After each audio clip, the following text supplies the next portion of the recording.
Online loan ആപ്പുകൾ വഴി കോടികൾ തട്ടിയ കേസിൽ 2 മലയാളികളെ ED അറസ്റ്റ് ചെയ്തു.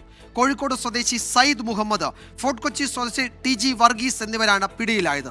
ചൈനീസ് ആപ്പുകൾ വഴി 1650 കോടി രൂപ തട്ടിയ കേസിലാണ് ഈ നടപടി. അന്താരാഷ്ട്ര തട്ടിപ്പ് സംഘങ്ങൾക്ക് ഇടനിലക്കാരായി നിന്ന് ഇവർ 500 ബാങ്ക് അക്കൗണ്ടുകളാണ് തട്ടിപ്പിനായി നൽകിയത്. ചൈനീസ് ആപ്പുകൾ വഴി ഈ അക്കൗണ്ടുകളിലൂടെ 1650 കോടി രൂപയാണ് തട്ടിയെടുത്തത്. കോഴിക്കോട് സ്വദേശി സയ്യിദ് മുഹമ്മദ്, ഫോർട്ട് കൊച്ചി സ്വദേശി TG വർഗീസ് എന്നിവരാണ് നിലവിൽ പിടിയിലായത്. പ്രതികളെ കൊച്ചിയിലെ കോടതിയിൽ ഹാജരാക്കി റിമാൻഡ് ചെയ്തു.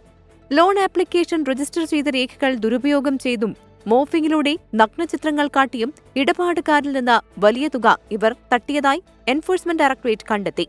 ലോൺ ആപ്പ് തട്ടിപ്പുമായി ബന്ധപ്പെട്ട് 4 തമിഴ്നാട്ടുകാർ നേരത്തെ പിടിയിലായിരുന്നു. കാഞ്ചീപുരം സ്വദേശികളായ ഡാനിയൽ സെൽവകുമാർ, കതിരവൻ രവി, ആൻഡോ പോൾ, അലൻ സാമുവേൽ എന്നിവരാണ് അറസ്റ്റിലായത്. ഇവർ IT ജീവനക്കാരാണ്. കേസിൽ കൂടുതൽ പേർ പിടിയിലാകുമെന്ന് എൻഫോഴ്സ്മെന്റ് ഡയറക്ടറേറ്റ് ഉദ്യോഗസ്ഥർ സൂചിപ്പിച്ചു. 24 കൊച്ചി.